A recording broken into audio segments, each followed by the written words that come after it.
मेरा नाम कल्पना है। मैं छुट्टियों पर अपनी नानी के घर उनके गांव में घूमने के लिए आई हुई थी। रात का टाइम था और मौसम बहुत ज्यादा गर्म हो रहा था। मेरा मन कर रहा था कि मैं कहीं खुशहाल हवाओं में जाकर खो जाऊं, क्योंकि गर्मी ज्यादा होने की वजह से ठंडी ठंडी हवाओं से अपना पसीना सुखाने का मन कर रहा था। ठंडी ठंडी हवाएं गर्म मौसम में एक अजीब ही मौसम का लुत्फ दे रही थीं। मैं रात के टाइम पर अकेले ही वॉक पर चली गई थी। ये छोटा सा गांव था जो हमारे शहर से काफी दूर था। मैं काफी सालों बाद इस गांव में आई थी। वैसे मुझे इस गांव में रात को अकेला जाने से मना किया गया था, लेकिन मैं फिर भी इस गांव की खूबसूरती देखने के लिए रात के टाइम पर अकेले ही घर से बाहर निकल गई थी। मेरी नानी के घर के सभी लोग सो रहे थे और मैं गेट खोलकर बाहर निकल आई थी। मुझे ये छोटा सा गांव बहुत अच्छा लग रहा था। मैं गली में चलती हुई ठंडी ठंडी हवा को महसूस कर रही थी कि अचानक मुझे अंधेरे में एक तरफ सिल्वर कलर की कोई चीज चमकती हुई नजर आई। चांद की धीमी रोशनी में ये रोशनी साफ नजर नहीं आ रही थी।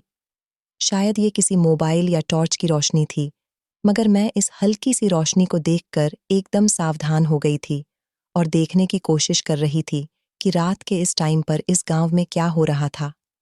जब मैंने करीब जाकर गौर से देखा तो मैं शॉक्ड रह गई थी। नॉर्मल सी बात है, इस टाइम पर किसी को कोई काम करता हुआ देखूंगी तो शॉक्ड ही हो जाऊंगी। मेरी जगह बल्कि कोई और भी होगा तो वो भी यही करेगा। मुझे वैसे भी लोगों के राज जानने का बहुत शौक होता था, और जब से मैं इस गांव में आई थी तो मैंने इस गांव के बारे में बड़ी अजीब तरह की बातें सुनी हुई थीं। क्योंकि जब बचपन में मैं अपनी नानी के घर आई थी तो मैं बहुत छोटी थी और मुझे यहाँ की चीज़ों के बारे में ज़्यादा मालूम भी नहीं था। लेकिन जब से मैं बड़ी हुई हूँ और मैंने अपनी नानी के घर के गांव के किस्से अपनी माँ के मुंह से सुने थे, तो मुझे यहाँ आने में और भी ज़्यादा इंटरेस्ट आने लगा था। मेरे नाना नानी तो इस दुनिया में नहीं है, जबकि मेरे मामा और मामी थे और उनकी एक बेटी थी जो शहर में पढ़ती थी और रहती भी वो हॉस्टल में ही थी। वो भी छुट्टियों में अपने घर आई हुई थी। वो मेरी बहुत अच्छी कजिन और बेस्ट फ्रेंड थी। मैं उसके साथ उसी के रूम में सो रही थी। मुझे नींद नहीं आ रही थी और मैं यहाँ इस गांव का चप्पा चप्पा छानने का शौक लेकर यहाँ पर आई थी। मुझे यहाँ से वापस जाने की कोई जल्दी नहीं थी, इसीलिए मैं उस रोशनी की तरफ बढ़ गई थी। उसके बाद जो मैंने देखा उसे देखकर तो मैं चौंक गई थी। एक तरफ मोबाइल रखा हुआ था जिसकी लाइट ऑन थी। दूसरी तरफ एक औरत जमीन पर बैठकर किसी बर्तन में घोड़ी का दूध निकाल रही थी। वो जगह घरों से कुछ ज्यादा दूरी पर थी। वहां पर कुछ घोड़े बंधे हुए थे। मगर जिस बात ने मुझे चौंका दिया था वो ये थी कि वहां पर मोबाइल के अलावा किसी रोशनी का इंतजाम नहीं था। ये मोबाइल भी इसी औरत का था। ऐसा लग रहा था जैसे वो औरत लोगों की नजर से छुपकर वहां पर बैठकर ये काम कर रही थी। न जाने वो घोड़ी उसकी अपनी थी या फिर किसी और की थी। मैं बड़ी खामोशी से एक तरफ को खड़े होकर उसी को देख रही थी। ये जगह या फिर ये गांव मेरा नहीं था, इसलिए मैंने इस मामले में ज्यादा छानबीन करने के बजाय चुपचाप कुछ देर तक वहां की जगह का जायजा लिया था और फिर उल्टे पैरों में वापस आने लगी थी। लेकिन उस औरत को पता चल गया था कि वहां पर कोई मौजूद है। अचानक उसने अपना सिर उठाया और उसकी नजर मुझ पर पड़ी। उसने मुझे देखते ही जल्दी से अपना चेहरा छुपा लिया था। वो साड़ी पहने हुए बैठी थी और जल्दी से अपनी साड़ी का पल्लू अपने मुंह पर रख लिया। मैं उसे इस हालत में देखकर शर्मिंदा होने लगी थी। मुझे लगा कि इस औरत को मेरा यहाँ पर आना बुरा लगा था। मैं वापस अपनी नानी के घर को पलट आई थी। थोड़ी दूर चलने के बाद मैंने पीछे पलटकर देखा था तो वो औरत दोबारा से अपने काम में बिजी हो गई थी। मैं अब दूर से खड़े होकर ये सब कुछ देख रही थी। शायद अब उसे अंधेरे में मैं दिखाई नहीं दे रही थी। थोड़ी देर के बाद वो औरत उठी और दूध से भरा हुआ बर्तन उठाकर आगे बढ़ गई। मुझे वापस घर जाने के लिए अपने कदम पीछे बढ़ा लेने चाहिए थे, मगर इस औरत के आगे बढ़ने के बाद मैं भी उसका पीछा करने लगी थी और एक गली में घुस गई थी और इसी गली के पहले घर का दरवाजा खोलकर उसके अंदर चली गई। घर बहुत ज्यादा छोटा और पुराने टाइप का बना हुआ था। घर की हालत बाहर से बहुत खराब थी।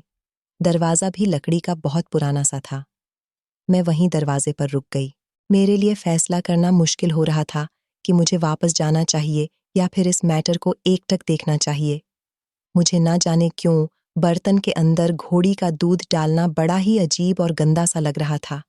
काफी देर तक सोच विचार करने के बाद मैं उस औरत के घर के दरवाजे के पास जाकर खड़ी हो गई थी। ये बहुत पुराना दरवाजा था, इसलिए इस दरवाजे के अंदर जगह जगह बड़े बड़े सुराख हो रहे थे। मैंने एक पर अपनी आंखें रखकर अंदर की तरफ देखा तो सामने घर के अंदर थोड़ी सी रोशनी में वही औरत चूल्हे की जलती हुई आग पर बर्तन रख रही थी। मैंने उस औरत को बड़ी हैरानी से देखा था। इस औरत ने जलती हुई आग पर जो बर्तन रखा था, उसमें उसने पहले तो थोड़ी चाय की पत्ती और चीनी डाल दी थी। ये वही बर्तन था जिस बर्तन में उस औरत ने घोड़ी का दूध निकाला था। मुझे हैरानी हो रही थी कि ये औरत घोड़ी के दूध की चाय बना रही थी। मेरे लिए इस बात पर यकीन करना बहुत मुश्किल हो गया था। मैं अपना होश खो रही थी। मैं ये भी भूल गई थी कि मेरे देर करने पर कहीं मेरी कज़न घबरा ना जाए और शोर मचाकर मामा मामी को न जगा दे। मुझे तो ये जानना था कि वो औरत चाय किसके लिए बना रही थी। मुझे लगा शायद अपने लिए ही बना रही होगी। इस औरत ने चाय तैयार करने के बाद पलटकर एक नज़र अपने घर के कमरे के बंद दरवाजे को देखा और फिर अपनी साड़ी के पल्लू में बंधी एक सफ़ेद पुड़िया निकाली और उसके अंदर से थोड़ा सा सफ़ेद पाउडर निकालकर चाय में डाल दिया। मैं वो सफ़ेद पाउडर देखकर मैं बहुत हैरान रह गई थी। अभी मैं उस औरत की इस हरकत को समझने की कोशिश कर ही रही थी कि उसने उबलती हुई चाय में कुछ देर तक चम्मच चलाया, फिर गैस को ऑफ कर दिया और फिर एक थाली में उल्टा रखे हुए कप को सीधा करके वो किसी को पुकारने लगी। थोड़ी देर गुजरने के बाद मेरी आंखें फटने वाली हो गई थीं, क्योंकि जब कमरे का दरवाज़ा खुला तो वहां से 5 जवान लड़कियां बाहर आईं। वो लड़कियां इतनी ज़्यादा खूबसूरत थीं कि मुझे लगा ये कोई एक्ट्रेस है। इतनी खूबसूरत लड़कियां मैंने अपनी ज़िंदगी में पहली बार देखी थी। कमरे से बाहर निकलकर वो 5 लड़कियां आंगन में पड़ी हुई एक चारपाई पर बैठ गई थीं। कम रोशनी में भी उनके चेहरे सफ़ेद दूध की तरह चमक रहे थे। मैं एक नज़र उन लड़कियों को देख रही थी। न जाने वो लड़कियां ऐसी कौन सी चीज़ लगाती थी जो इतनी खूबसूरत थी। अगले ही पल मुझे ज़ोरदार झटका लग गया था जब उस औरत ने कपों में चाय डालकर लड़कियों के आगे रखी और लड़कियों ने खामोशी से वो कप उठाए और अपने होठों से लगा लिए थे। मैं हक्का बक्का होकर अंदर का ही सारा नज़ारा देख रही थी। इस औरत की शक्ल उन लड़कियों से बिल्कुल नहीं मिल रही थी। ये 5 लड़कियां बहुत खूबसूरत थीं और ये औरत सांवले रंग की थी। पता नहीं ये उसकी बेटियां थीं या फिर कौन थीं। मेरी तो कुछ भी समझ में नहीं आ रहा था। मुझे लगा था कि ये लड़कियां उसकी बेटियां हैं या नहीं, लेकिन ये लड़कियां जो भी थीं, ये औरत इन लड़कियों को घोड़ी के दूध की बनी हुई चाय बनाकर क्यों पिला रही थीं? उधर चाय वो लड़कियां पी रही थीं और इधर अफसोस मुझे हो रहा था कि न जाने उस औरत ने इस चाय में क्या मिलाकर अपनी बेटियों को दिया था। मैं कुछ नहीं कर सकती थी। मुझे घर से बाहर निकले हुए काफी देर हो गई थी, इसलिए मैं पलटकर वहां से चली गई थी। मैंने जल्दी चोरी चुपके दरवाजा खोला और मैं घर के अंदर घुस गई। अपने कजिन के कमरे में जाकर बेड पर खामोशी से सोने के लिए लेट गई थी। मैंने देखा कि मेरी कजिन अभी गहरी नींद में सो रही थी और उसे मेरा घर से बाहर निकलने का कुछ पता ही नहीं चला था। लेट जाने के बाद मेरे दिमाग में यही सवाल घूम रहा था कि वो औरत घोड़ी का दूध बर्तन में क्यों ले रही थी। आखिर वो इस दूध का क्या करेगी, जबकि हमारे शहर में तो घोड़ी के दूध का कोई मतलब नहीं होता और वो सिर्फ मोबाइल की टॉर्च जलाकर ही अंधेरे में बैठी हुई थी। वहां पर इतने सारे घोड़े मौजूद थे तो जाहिर सी बात है वहां पर रोशनी होनी चाहिए थी। मुझे कुछ गड़बड़ लग रही थी और उसके अंदाज से मुझे इंटरेस्ट आने लगा था। सारी रात मुझे यही सब सोचते सोचते नींद आ गई थी। सुबह जब मेरी आंख खुली तो मुझे पता चला कि मेरे मामा की बेटी, जिसका नाम पूनम था, उसने मुझे झंझोड़ कर उठा दिया और कहने लगी, कल्पना तुम्हें पता है, कल रात हमारे घर का दरवाज़ा खुला रह गया था। मम्मी पापा ने बताया कि सुबह जब उनका ध्यान घर के दरवाजे पर गया तो घर का दरवाज़ा खुला हुआ था। ये तो अच्छा हुआ कि हमारे घर से कोई सामान चोरी नहीं हुआ था। न जाने किस तरह से घर का दरवाज़ा खुल गया था, लेकिन पापा का कहना है कि उन्हें अच्छी तरह से याद है। उन्होंने दरवाजे को अंदर से लॉक लगा दिया था, तो न जाने कैसे दरवाज़ा खुला रह गया था। मैंने सुकून भरा सांस लिया था कि चलो अच्छा है, मेरे बारे में किसी को कुछ पता ही नहीं चला। मैं सोकर तो उठ गई थी, लेकिन अभी भी मेरे दिमाग में रात वाली बातें घूम रही थीं। मैं बिस्तर पर लेटी हुई करवटें बदलती रही, बेचैनी की वजह से मुझे सुकून नहीं मिल रहा था और उस औरत की हरकत ने मुझे बेचैन कर दिया था। मैं चाह रही थी कि मैं उस औरत के घर जाऊं और लड़कियों को उस औरत की इस हरकत के बारे में बताऊं, जो ना जाने कब से उन लड़कियों के साथ ऐसा कर रही थी। पूनम मुझे नाश्ते के लिए कहने लगी और कहा कि जल्दी उठकर फ्रेश हो जाओ, नाश्ता कर लेना। हम दोनों काफ़ी देर तक बैठे हुए एक दूसरे से बातें करते रहे। फिर उसके बाद हम दोनों फ्रेश होकर नाश्ता करने लग गए थे। पूनम को मामी ने घर के कामों में लगा लिया था।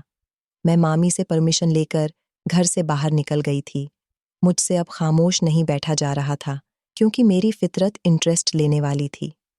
जब तक मैं उस औरत के बारे में सब कुछ नहीं जान लेती, मैं ऐसे बैठने वाली नहीं थी। मैं फिर से इस घर के करीब आ गई थी। मैं जब उस औरत के घर के करीब पहुंची, तो देखा कि उस औरत के पास 3 घोड़े थे। वो अपने घोड़े लिए घर में दाखिल हो रही थी।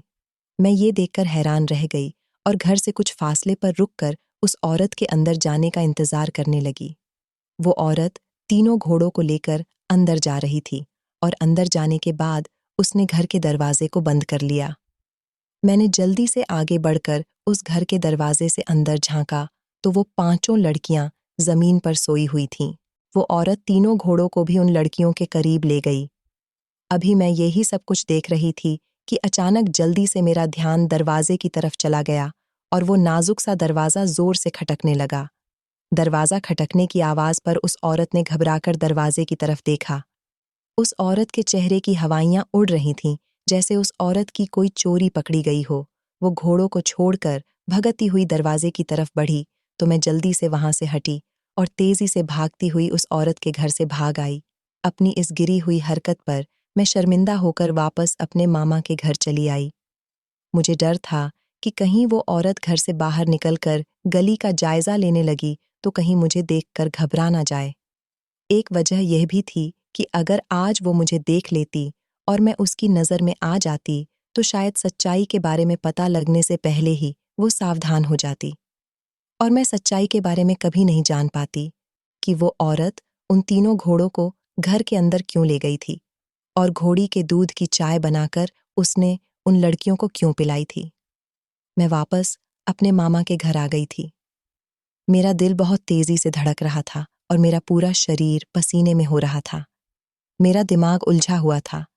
मुझे उस औरत की अजीब-अजीब हरकतें बहुत याद आ रही थीं। मुझे इस तरह इस हालत में देखकर पूनम कहने लगी, तुम्हें क्या हो गया है और तुम कहाँ से भागती हुई आ रही हो? मैंने उससे कहा कि कुछ नहीं, बस गर्मी ज़्यादा हो रही है, इसलिए तुम्हें ऐसा लग रहा है। मैं ठीक हूँ, ये कहते हुए मैं अपने कमरे में आ गई थी। उस औरत का घोड़ी के दूध से चाय बनाना और उसमें ना जाने क्या मिलाकर चाय अपनी बेटियों को पिलाना अभी मेरे लिए गहरा राज बना हुआ था। ऊपर से उन तीनों घोड़ों को घर के अंदर ले जाना, ये बहुत अजीबो-गरीब बात थी, जिससे मुझे बहुत ज्यादा खटका हो रहा था। मेरा दिमाग इतना उलझ गया था कि मेरा दिल चाहा कि अभी जाकर उस औरत से इस बारे में सवाल करूं कि वो अपनी इतनी खूबसूरत बेटियों के साथ क्या करती रहती है। मेरे दिमाग में अजीब तरह के सवाल उठ रहे थे। वैसे तो मेरा इन लोगों से कोई लेना देना नहीं था और मैं इस गांव की भी नहीं थी। मैं तो यहाँ पर मेहमान थी।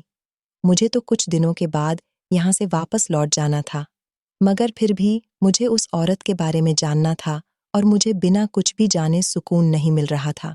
शाम के टाइम पर पूनम ने मुझसे कहा कि आओ चलो, मैं तुम्हें गांव घुमाकर लाती हूँ। तुम हमारे गांव का मेला देखने चलो, जिसमें बहुत मजा आता है। मैं पूनम के साथ मेले में चली गई थी। मेले में हम लोगों ने खूब एंजॉय किया था। 3-4 घंटे हमारे मेले में गुजर गए थे, क्योंकि ये मेला बहुत बड़ी जगह में लगा हुआ था। यहाँ पर कई तरह की दुकानें लगी हुई थीं। मैंने वहाँ से बहुत सारा सामान भी खरीदा था। यहाँ आने के बाद मैं इस बात को बिल्कुल भूल चुकी थी। मैं इतना ज़्यादा एंजॉय कर रही थी कि मेरे दिमाग से वो वाली बात बिल्कुल उतर गई थी। हमें घर लौटते-लौटते रात हो गई थी। हम दोनों घर आ ही रहे थे। तभी अचानक मेरी नज़र उसी औरत के घर की गली पर चली गई। मेरे दिमाग में सब कुछ फिर से ताज़ा हो गया था। मैंने पूनम से कहा कि तुम घर चली जाओ, मैं थोड़ी देर वॉक के लिए चली जाती हूँ। मगर पूनम मुझे घूरने लगी और वो कहने लगी, आखिर ऐसी कौन सी वॉक है जो तुम्हें रात में करनी है?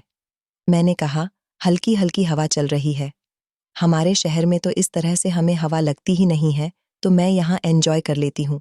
पूनम ने कहा, खामोश हो जाओ और मेरे साथ चलो। मम्मी पापा मुझसे तुम्हारे बारे में पूछेंगे तो मैं उन्हें क्या जवाब दूंगी?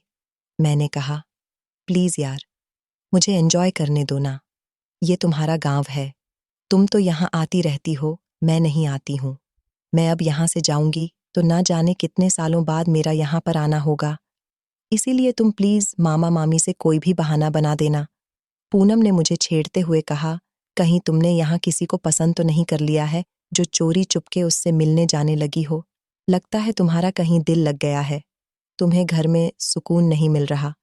मैं उसकी बात पर हंसने लगी थी और कहने लगी कि ऐसा कुछ भी नहीं है, मुझे कोई पसंद नहीं आया, बस तुम जाओ, मैं जरा यहाँ की गलियों में घूम कर आती हूँ।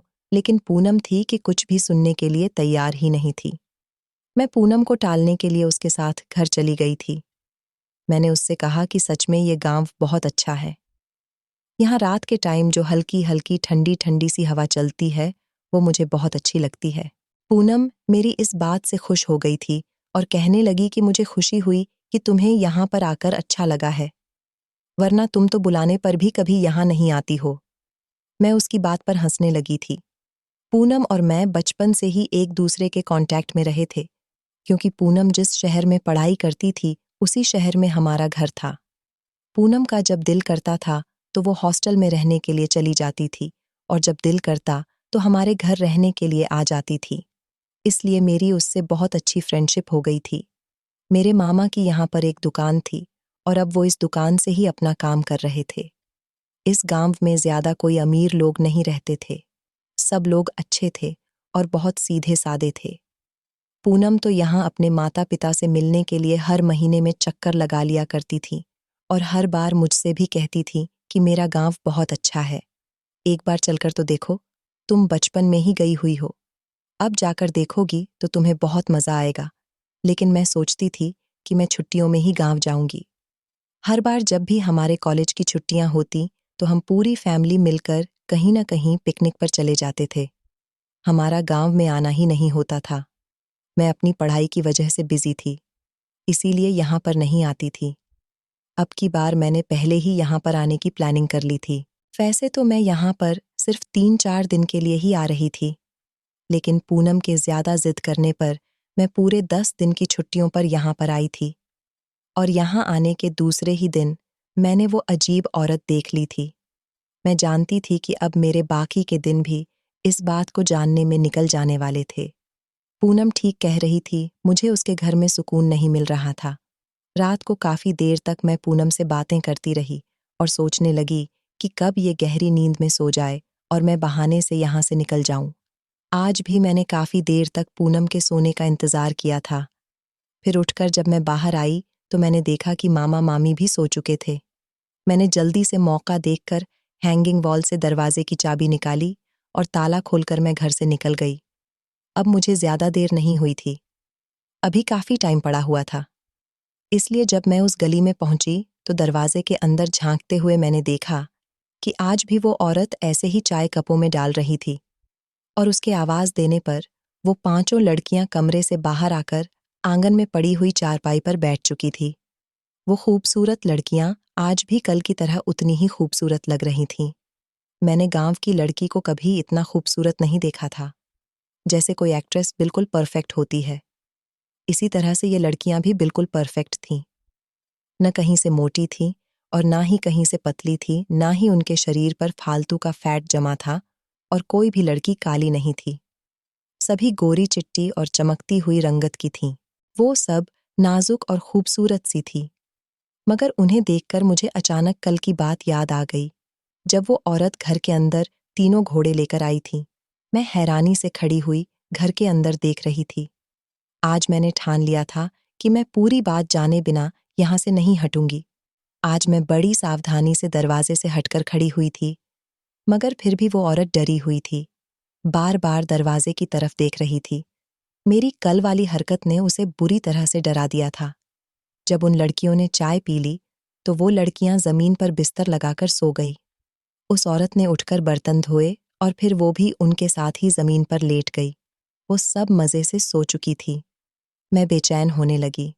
मेरे लिए ज्यादा देर यहाँ पर खड़ा होना मुश्किल हो चुका था, क्योंकि अब यहाँ पर मेरा कोई काम भी नहीं था और आज सारा दिन मेले में घूमते रहने की वजह से अब मेरे शरीर में बुरी तरह से दर्द होना शुरू हो गया था। मेरे पैर भी बहुत दुख रहे थे। इन सब को सोता हुआ देखकर मैं समझ गई थी कि आज मैं टाइम से कुछ ज्यादा पहले ही आ गई हूँ। मैं मायूसी से घर वापस आ गई थी और बिस्तर पर लेटे ही मुझे नींद आ गई थी। अगले दिन सुबह सवेरे मामा को किसी काम से जाना था। मामा जी को भेजने के बाद मामी दोबारा से सोने के लिए अपने कमरे में चली गई थी। सुबह को मेरी भी आंख जल्दी से खुल गई थी। मैं जल्दी से उठी और घर से बाहर निकल गई और टहलते हुए उस घर के आगे पहुंच गई थी। सुबह सुबह का टाइम था। मुझे ये सब जानने में इंटरेस्ट आ रहा था कि मैं इस घर में जाकर देखूं। मैंने दरवाजे के सुराख से देखा तो सामने देखकर मैं चौंक गई थी। सामने बिस्तर पर आड़ी टेढ़ी वो पांचों लड़कियां बिखरी हुई सी हालत में सो रही थीं और वो घोड़े भी वहीं पर एक तरफ जमीन में बैठे नींद ले रहे थे। वो औरत अपने घर की सफाई कर रही थी और फिर उसने उन लड़कियों को हिलाकर जगाया। वो औरत धीमी आवाज में उन लड़कियों से कुछ कहने लगी। वो लड़कियां जब जागकर अपने बिस्तर से खड़ी हुईं तो मैंने देखा कि उनकी हालत बिल्कुल भी ठीक नहीं थी और उनके कदम लड़खड़ा रहे थे। वो बहुत ज्यादा थकी हुई लग रही थीं। ऐसा लग रहा था जैसे उनके लिए चलना भी दुश्वार है। वो कमरे के अंदर चली गईं और दरवाजा बंद कर लिया। वो औरत घोड़ों की रस्सियां खोलकर खींचते हुए उन्हें अपने साथ घर के दरवाजे की तरफ बढ़ी। मैं जल्दी से पीछे हो गई थी, फिर वहां से लौटकर घर आ गई। मेरे दिमाग में लड़कियों की थकान वाली हालत घूम रही थी। ऐसा भी नहीं हो सकता था कि उनकी तबीयत अचानक खराब हो गई, क्योंकि मैंने रात को उनको सही सलामत देखा था। वो चमकते और मुस्कुराते हुए चेहरे के साथ बैठी हुई आपस में बातें कर रही थीं। मगर सुबह उठकर उनके चेहरे पर थकान छाई हुई थी, जैसे रात के टाइम पर उन्होंने मजदूरी और मेहनत की हो। मैं सारा दिन घर में बैठकर यही सोचती रही थी। मुझे इस तरह से सोच विचार करते हुए जब पूनम ने देखा तो उसने मुझसे पूछा कि तुम कहाँ खोई हुई हो। फिर मैंने पूनम से पूछा कि यहाँ आस-पास के लोग क्या काम करते हैं। उसने कहा कि यहाँ सारे गरीब लोग रहते हैं। कुछ की हमारी तरह दुकान है या फिर कुछ लोग भैंस पालकर उनका दूध बेचते हैं। और कुछ दूर एक जगह है जहाँ पर छोटा सा जंगल है। कुछ लोग वहां से लकड़ियां काटते हैं और शहर में लाकर बेच देते हैं। इसलिए किसी न किसी तरह से इन लोगों के घर का गुजारा हो रहा है। पूनम मुझसे पूछने लगी, लेकिन तुम ये सब क्यों पूछ रही हो? मैंने कहा, बस ऐसे ही जानना चाह रही थी। पूनम तो नहाने के लिए बाथरूम में चली गई। फिर मैं मामी जी के पास उनके किचन में चली गई।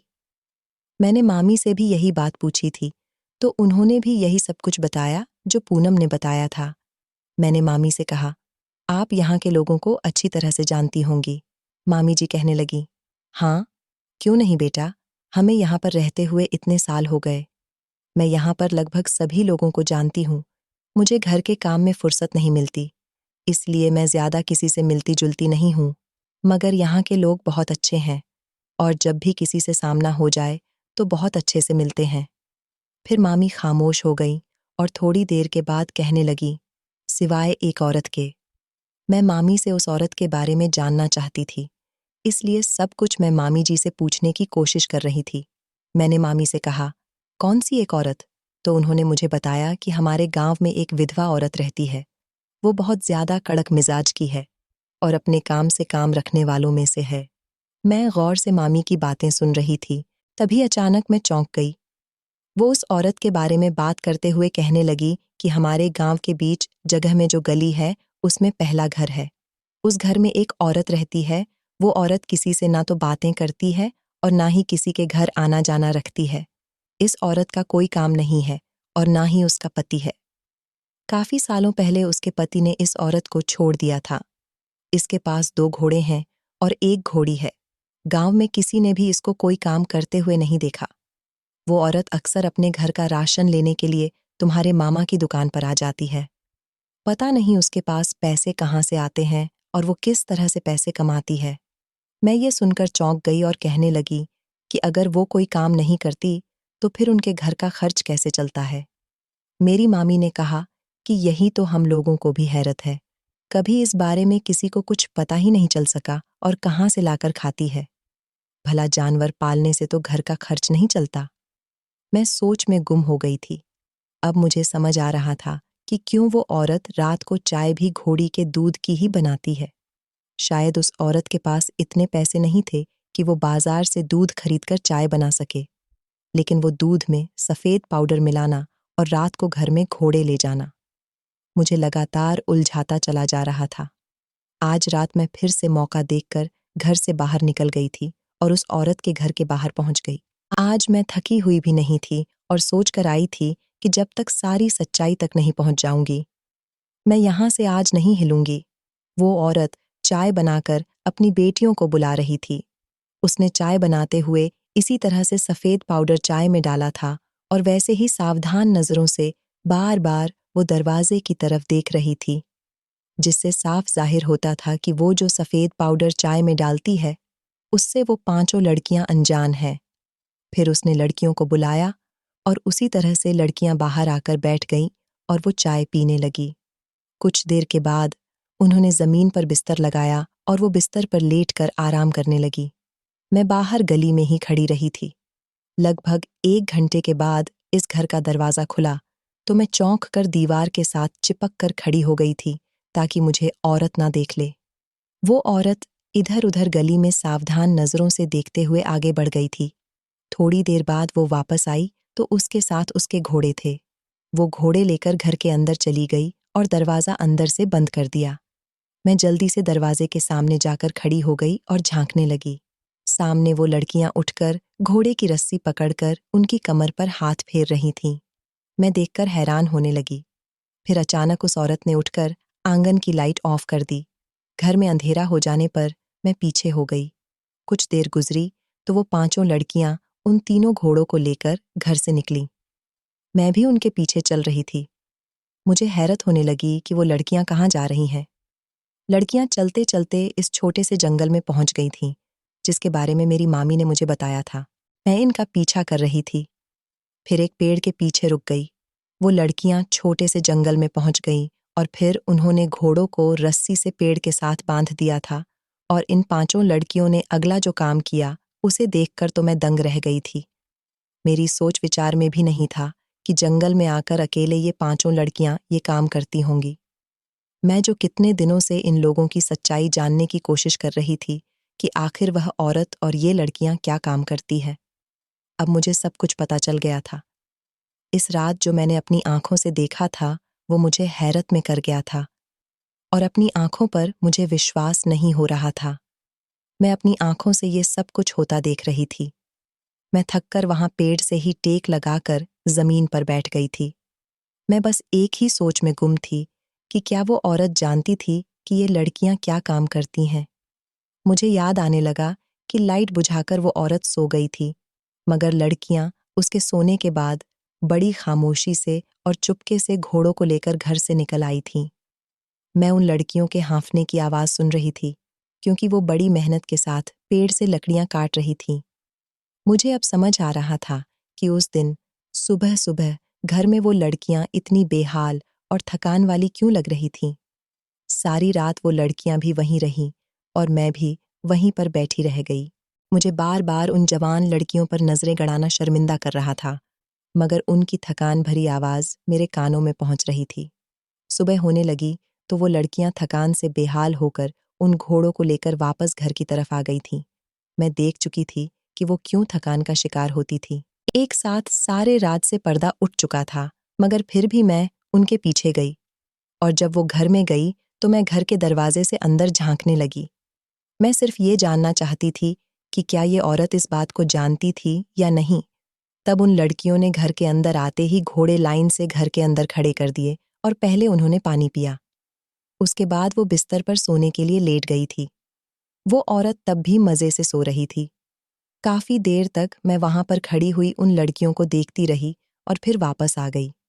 सारी रात बाहर रहने की वजह से मेरा भी अब थकान से बुरा हाल हो रहा था। आंखें भी नींद में हो रही थीं।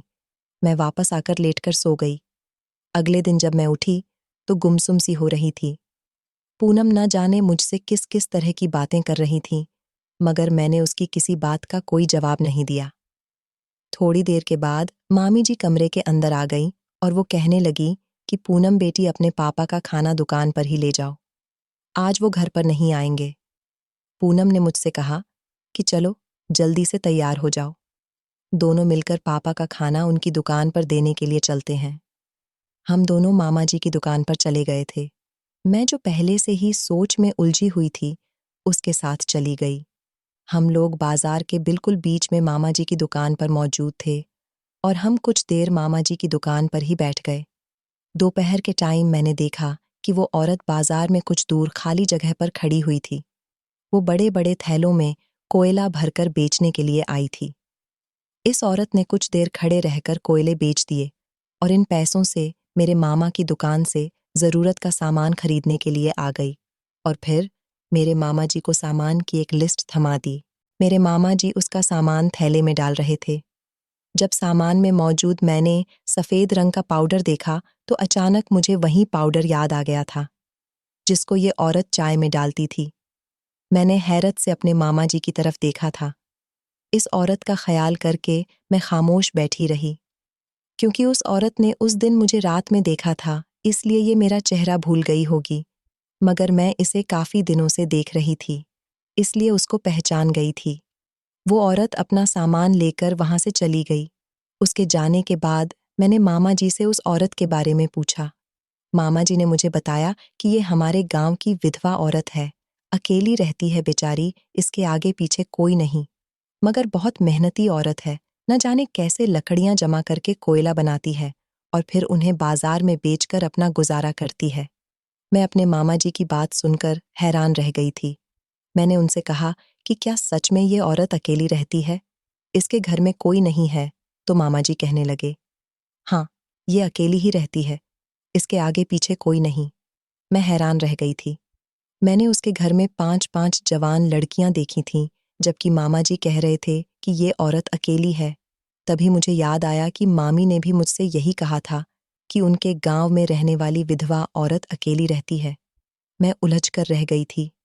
एक ही गांव में लोग कैसे इस बात से अनजान थे?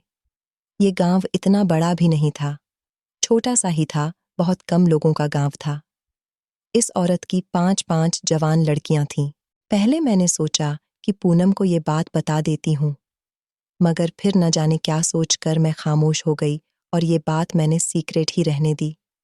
इस औरत के घर में जवान और खूबसूरत लड़कियां हैं। मुझे तब ये महसूस हुआ कि शायद ये औरत अपने गांव वालों से उन लड़कियों को छुपाती होगी, इसलिए लोग इस बारे में नहीं जानते थे। मैंने मामा से पूछा कि आपने इनको सफ़ेद पाउडर क्यों दिया? वो क्या था? मामा जी ने कहा था कि वो व्हाइट शुगर पाउडर था। मैं हैरान हो गई थी कि सफ़ेद शुगर पाउडर तो एक नॉर्मल सी चीज़ है जो चीनी को पीसकर बनाया जाता है। मैं तो ये समझ रही थी कि वो सफ़ेद पाउडर कोई नशा करने वाली चीज़ है और वो औरत नशे वाली चीज़ ही चाय में मिलाकर उन लड़कियों को देती होगी, मगर वो एक नॉर्मल चीज़ को चाय में मिलाती थी। मैं हैरान होने के साथ-साथ शर्मिंदा भी हो रही थी कि मैंने उस बेचारी विधवा औरत पर शक किया था। मगर ये सवाल बहुत ही ज़्यादा बेमतलब था कि चाय के अंदर शुगर पाउडर वो भी इतना छुपाकर क्यों डालती थी। उस दिन ना जाने मुझे क्या हुआ कि मैं मामा की दुकान से किसी तरह का बहाना बनाकर पूनम को वहीं छोड़कर उस औरत के घर पहुंच गई। मैं अभी तक उलझी हुई थी कि उस औरत ने लड़कियों को सब लोगों से छुपाकर क्यों रखा हुआ था और ये लड़कियां सारी रात जंगल में जाकर लकड़ियां काटकर घोड़ों के ऊपर लकड़ियां रख कर लाती थीं और वापस आकर वो लकड़ियां कमरे में रख देती थीं। रात को छुपकर वो लड़कियां मेहनत मजदूरी करती थीं और बदले में उन्हें घोड़ी के दूध की चाय दी जाती थी। आज मैं उस औरत के घर जाकर कुछ नहीं देख रही थी, बल्कि सीधे उसके घर के अंदर ही चली गई थी। वो औरत मुझे अपने घर में देखकर चौंक गई और जब उसने मुझसे पूछा कि तुम कौन हो और यहाँ बार-बार क्यों आती रहती हो, मैं तो हैरान रह गई थी। तब मुझे पता चला कि वो औरत मुझे पहचान गई थी और उसे पता था कि मैं उसके बारे में सब कुछ जान गई हूँ। मैंने उसे ऐसा करने की वजह पूछी तो वो बताने के लिए तैयार ही नहीं थी, लेकिन मेरे ज़्यादा जिद करने पर उसने मुझे बताया कि दरअसल ये लड़कियां मेरी बेटियां नहीं हैं। मेरे पति ने मरने से पहले इन लड़कियों के साथ ज़बरदस्ती गलत काम किया था और मेरा पति इन्हें एक-एक करके भगाकर लेकर आया था। मेरा पति शहर में काम करता था और वो शहर की खूबसूरत लड़कियों की इज्जत खराब कर देता था और उन्हें यहाँ लेकर आ जाता था। इसी तरह से मेरे पति ने 5 लड़कियों की इज्जत भी खराब कर दी थी। इनके घर वाले इनको रखने के लिए तैयार नहीं थे। गांव में इन लड़कियों के बारे में कोई नहीं जानता, इसलिए मैंने सालों से इन लड़कियों को छुपा कर रखा हुआ है ताकि मेरे पति की इज्जत पर कोई आंच न आए। एक दिन मेरा पति हार्ट अटैक की वजह से मर गया। तब भी गांव के लोगों को लड़कियों के बारे में कुछ नहीं पता चल सका। काफी सालों से इन लड़कियों का राज यहाँ पर छुपा हुआ है। वो आदमी भले ही लड़कियों की इज्जत खराब करता था, लेकिन मेरा पति था। मैं उसकी बहुत इज्जत करती थी। जब वो मर गया तो मैंने इन लड़कियों की जिम्मेदारी उठा ली। ये सब लड़कियां मेरे साथ ही रहती हैं और मेहनत मजदूरी करती हैं। मैं भी बहुत ज्यादा गरीब हूँ। मेरे आगे पीछे कोई नहीं है। इन लड़कियों को पालने की जिम्मेदारी भी मैंने ही उठाई थी। कुछ मैं इनका साथ देती तो कुछ ये मेरा साथ देती है। इसी तरह से हमारी जिंदगी गुजर रही है। अगर इस गांव में किसी को भी इन लड़कियों के बारे में पता चल गया तो ये गांव वाले इन लड़कियों को इस गांव से बाहर निकाल देंगे, क्योंकि कहीं पर भी उन लड़कियों की इज्जत नहीं की जाती जिनके साथ गलत काम होता है। लोग मर्द को गलत नहीं कहते, लेकिन औरत को गलत बना देते हैं। जब लड़कियों के माता पिता ने ही इन्हें नहीं रखा और इनसे सारे रिश्ते नाते खत्म कर दिए, जबकि इनकी कोई गलती भी नहीं थी, तो फिर ये गांव वाले लड़कियों को कैसे रख सकते हैं? ये सारी बात बताकर वो औरत खामोश हो गई थी। उसने मेरे आगे हाथ जोड़ लिया और कहने लगी, तुम्हें भगवान का वास्ता है, तुम इन लड़कियों के बारे में किसी को कुछ मत बताना। मैंने उनसे कहा कि मुझे बहुत अफसोस हुआ। आपके पति ने इनके साथ गलत किया, लेकिन आपने लड़कियों को दोबारा जीने की राह दिखाई।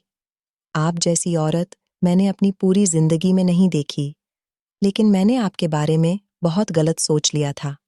इसीलिए मैं भी आपसे माफी मांगना चाहती हूँ। उस औरत ने मुझे माफ कर दिया था।